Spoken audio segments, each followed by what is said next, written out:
pinter, nggak kekurangan orang-orang cerdas gitu bener. untuk pemikiran tentang ketatanegaraan gitu. Bener. Cuman tidak ada kesempatannya itu, Bang. Bener, kalau mekanisme tadi dijalankan yang barusan abang sampaikan, berarti kan ada kerelaan, kesukarelaan dari si pengusung. Pokoknya saya mau dia jadi presiden itu kan. Jadi begitu kan sudah tahu dari latar belakangnya, kompetensi kapabilitas segala macam. Ya. Dan dia harus dinaikkan kelasnya menjadi presiden misalnya, pemimpin negara. Ya orang yang bersukarela tadi itu dengan senang hati. Makanya di Amerika itu ya, kalau kita nonton waktu zamannya Obama ya, ada itu videonya sukarelawannya Obama tuh. Begitu memang kegiatannya sehari-hari, mengkampanyekan segala macam tuh. Dan itu sukarela relawan semua itu. Tidak ada yang karena faktor apa gitu misalnya nanti lu dijadikan tetap sih kita nggak tahu ya di belakang itu ada kontrak politik apa ya gitu kita nggak pernah tahu tuh. Wah itu gelap, itu nggak pernah tahu kita, kecuali kita memang nempel di A1 gitu ya informasinya gitu. Dan pasti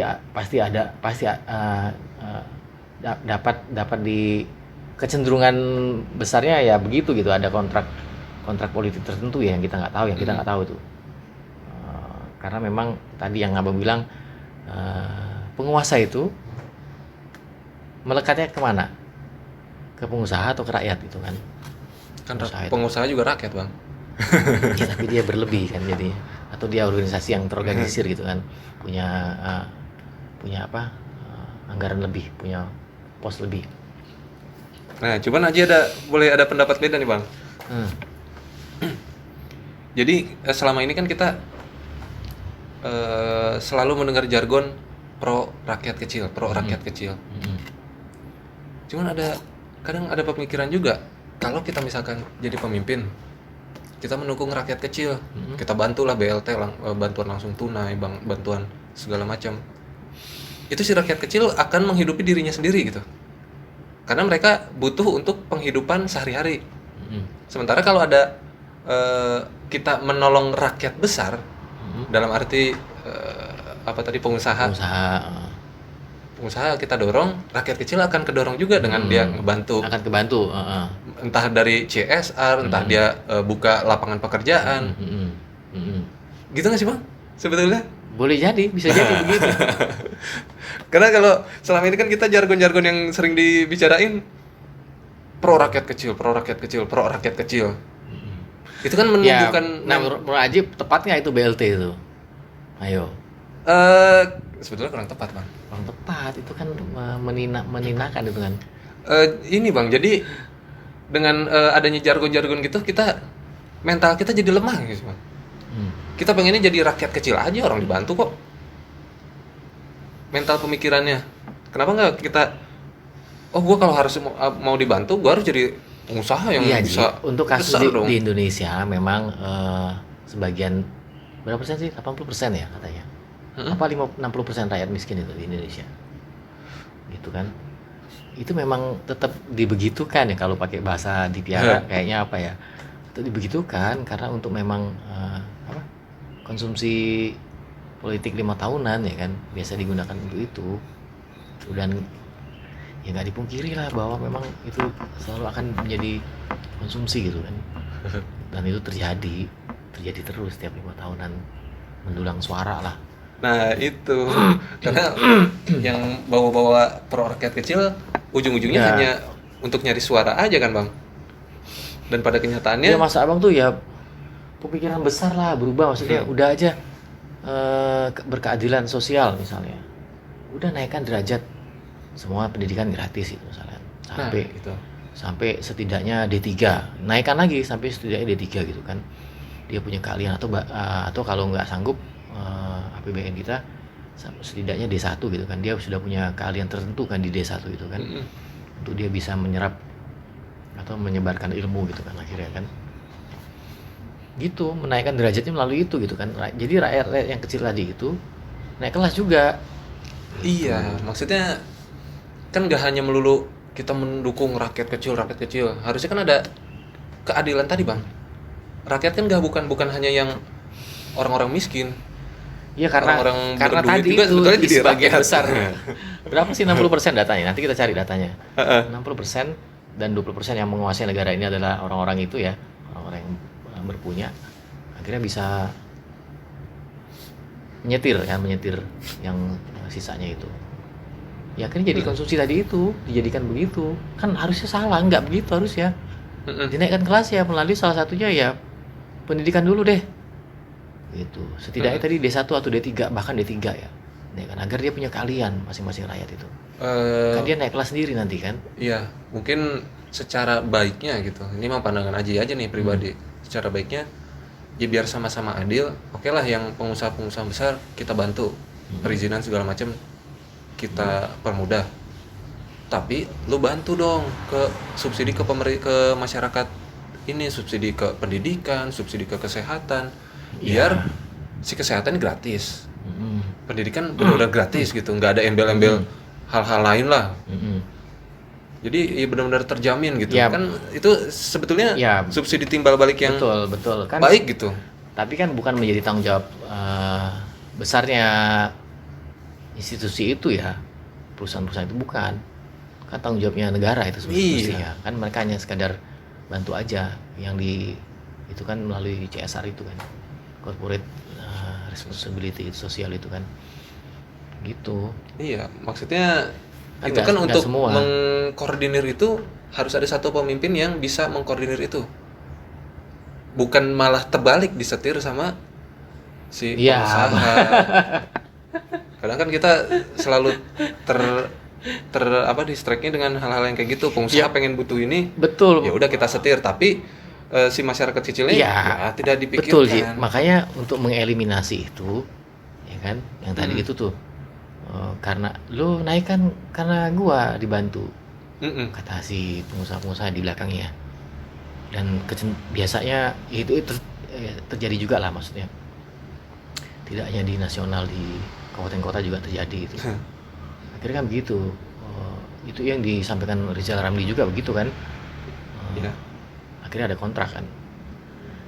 Nah harusnya yang bener tuh ya udah yang diusung rakyat, memang dia kembalikan kedaulatan di tangan rakyat gitu kan, diusung oleh rakyat, jadi nggak bisa diganggu gugat dianya gitu kan. Kalau kita yang ngusung.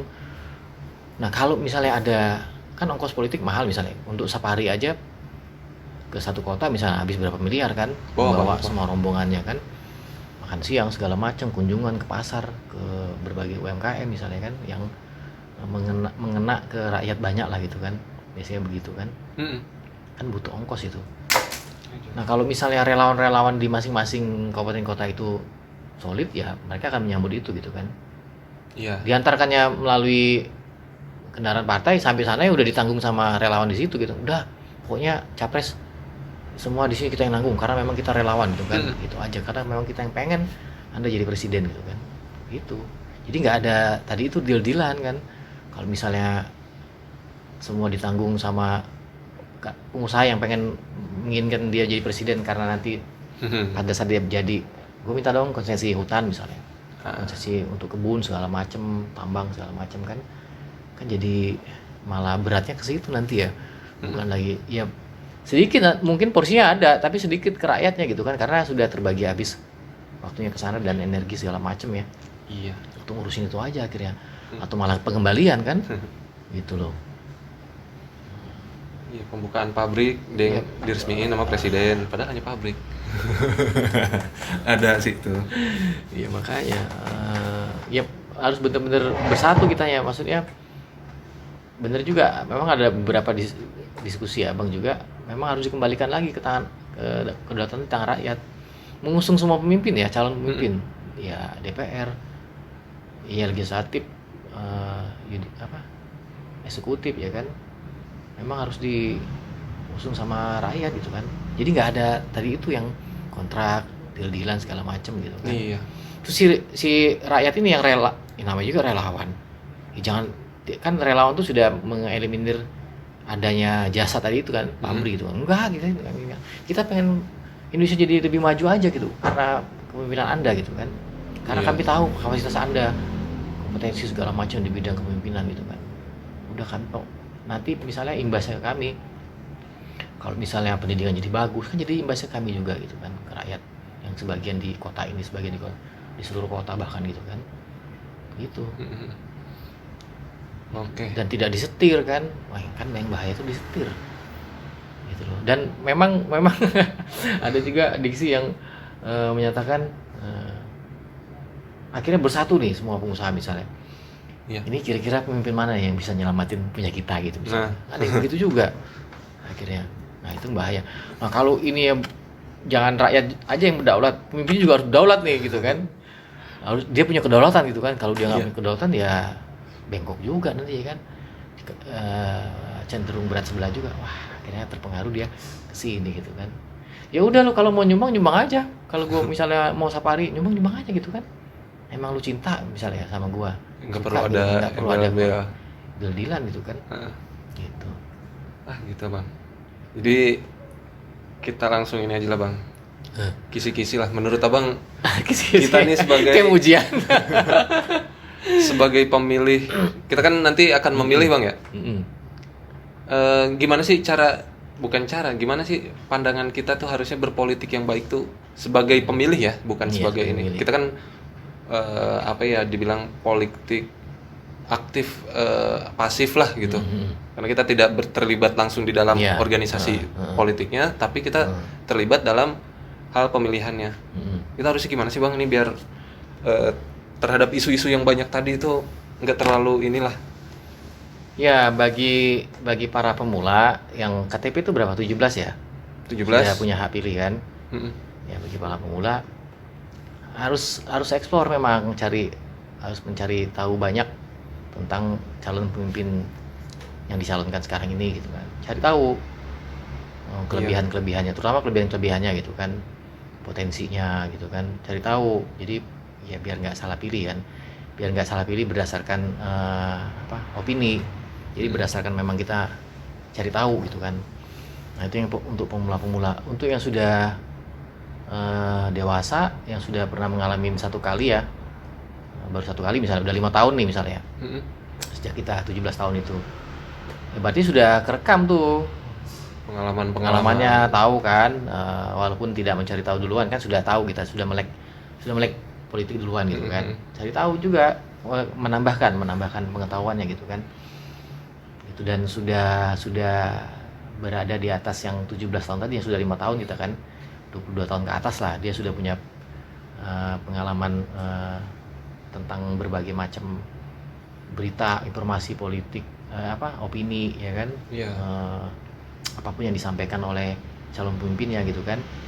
Kita sudah lebih mengenal gitu, harusnya sudah lebih mengenal calon-calon pemimpin kita gitu kan.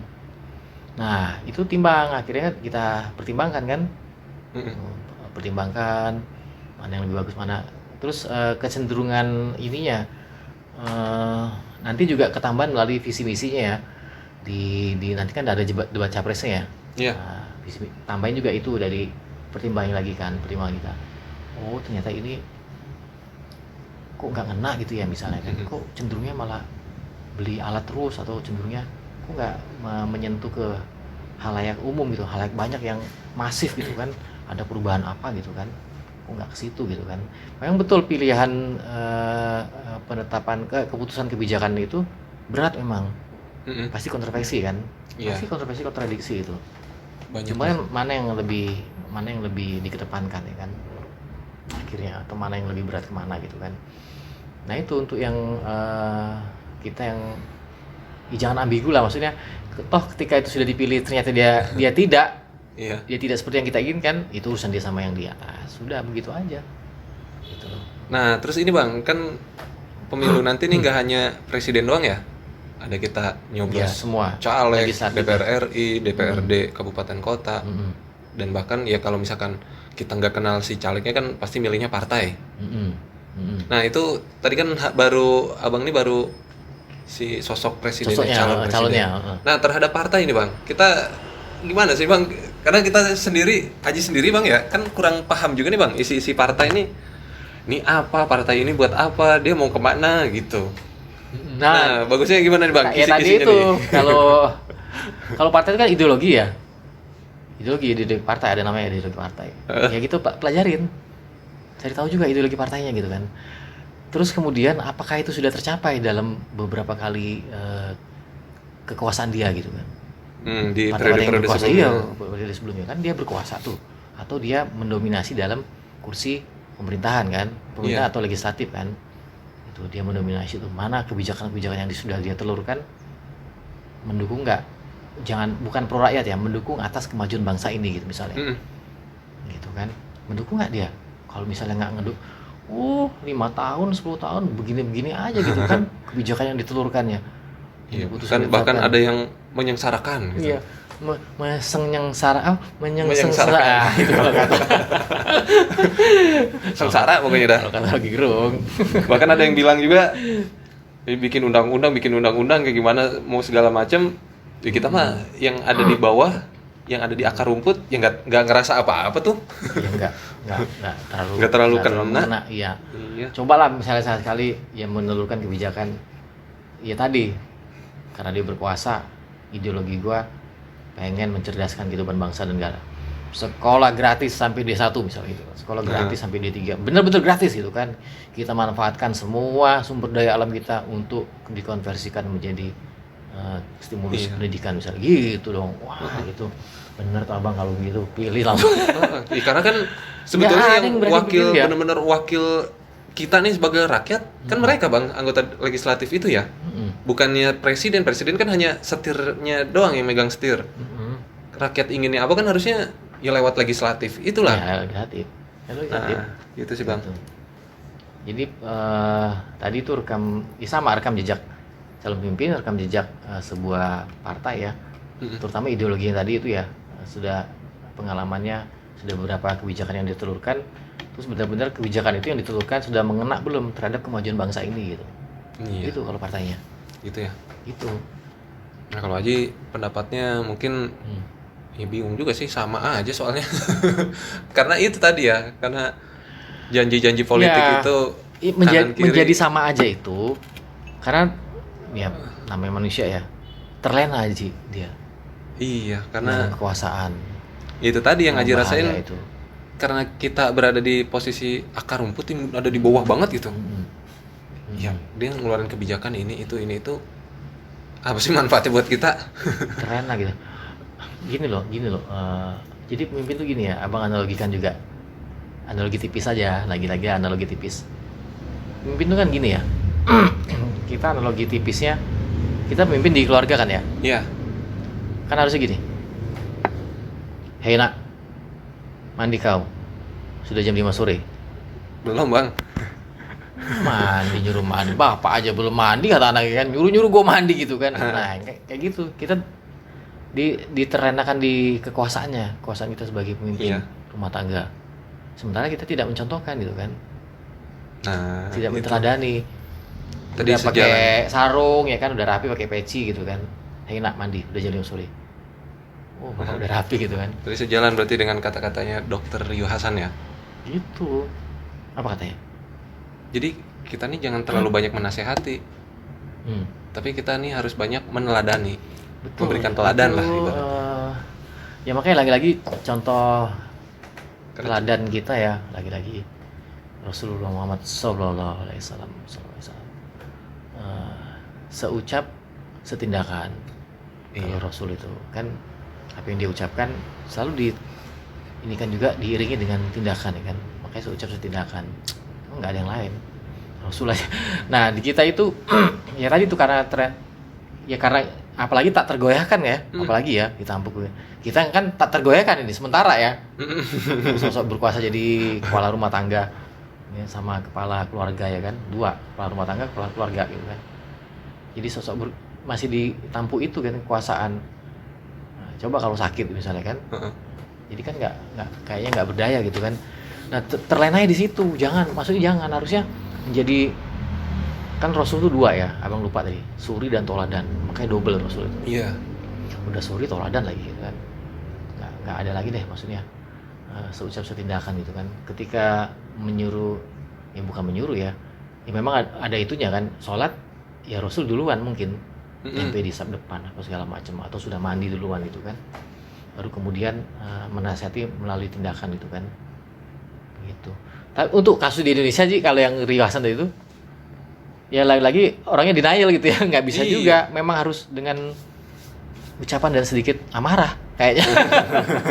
Karena udah dicontohin yang kayak gitu, hidup Nggak sederhana segala macam. nggak bisa, karena denial. Orang Apa kita sih tuh denial. kita mah pengennya Karena seneng-seneng. sudah apa kebiasaan, kalau dari bahasa jangan budaya dong, kebiasaan aja katanya. Karena kebiasaan yang terlalu sering dan mengakar akhirnya kan, Iya.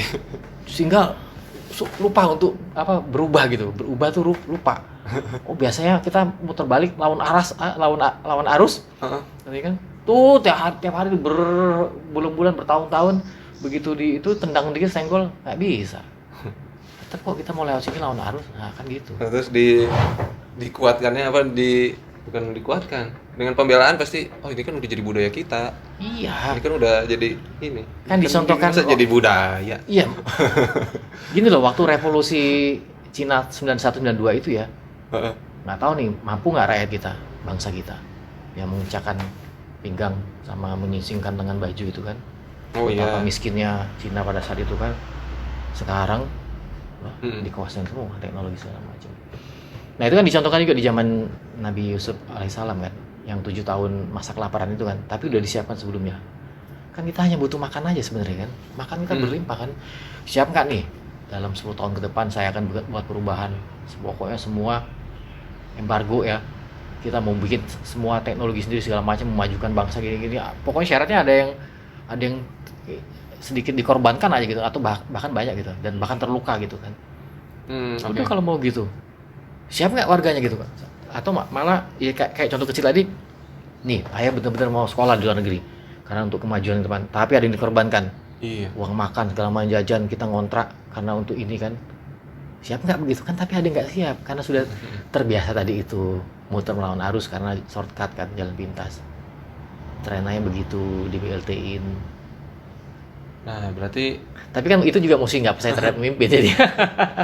itulah bang. Jadi Coba kalau misalnya dia amanah, ya tadi tuh cari aja rekam jejaknya. Memang dia amanah nggak sih selama pengalaman dia kepemimpinan kemarin tuh gitu misalnya. Itu aja. itu kan berarti secara dari pemimpin seperti itu, terus dari masyarakat kita juga memang denial tadi ya. Berarti kan memang kalau kita balik ke tadi menurut abang yang revolusi Cina ya, itu kan dulu masa kepemimpinan Mao Zedong, iya terjadi kelaparan parah banget di sana. Terus juga mungkin mengincingkan lengan baju, mengencangkan ikat pinggang. iya berarti kan perutnya kempes kan, lapar. iya, terus juga pandangan negara-negara Eropa kan pada saat itu Cina ini negara miskin, Cina ini negara yang terbelakang segala macam. Tapi pada akhirnya sekarang jadi negara adidaya, semua barang di dunia pasti made in China, made in China. Nah itu kan berarti memang mungkin posisi kita masih dalam tahap proses itu kali bang ya, proses pembelajaran. Karena setiap nggak tahu proses terus jadi kayaknya. iya itu dia. Karena setiap terus setelah ya 70 tahun lebih kan posisi kita memang masih terus belajar gitu. Masa pemilunya berubah, masa ya kebijakan-kebijakannya pasti berubah terus gitu. Karena belum ada komposisi yang tepat gitu, yang pas di Indonesia itu seperti apa gitu. Iya, dinamika kita terlalu tinggi. Nah itu Partai terlalu banyak ya kan. Perpanjangan tangan pemerintahan terlalu panjang ya kan. Apa nama istilahnya tuh? Rentang kendali ya kan. Terlalu panjang. Dulu kan ada sempat sudah aja di tingkat provinsi itu cukup gubernur aja gitu. Perpanjangan tangan pemerintahnya itu cukup gubernur aja udah. Memimpin wilayah itu gitu. Oh dulu pas zamannya daerah tingkat 2, 3 itu ya? Tingkat 1, tingkat 2 gitu. Jadi nggak ada lagi DPRD provinsi, nggak ada DPRD kabupaten kota gitu kan. Gitu sama kayak DKI lah. Kan perpanjangan tangannya cuma gubernur aja. Ya, dan semua kan kekuasaan di gubernur kan, keputusan segala macam tuh. Memang model DKI aja. Gitu loh. Kembali ke kebijakan otonomi daerah bang. Iya ada plus minusnya sih. Ya, tapi banyak minusnya kayaknya. Oke berarti kita jeda lagi. Kita lanjut lagi nanti. Kita gimana? Jadi kita bukan berarti menyuruh untuk golput ya. Tetap pilih, tapi tentukan pilihan yang menurut teman-teman ini oke lah gitu.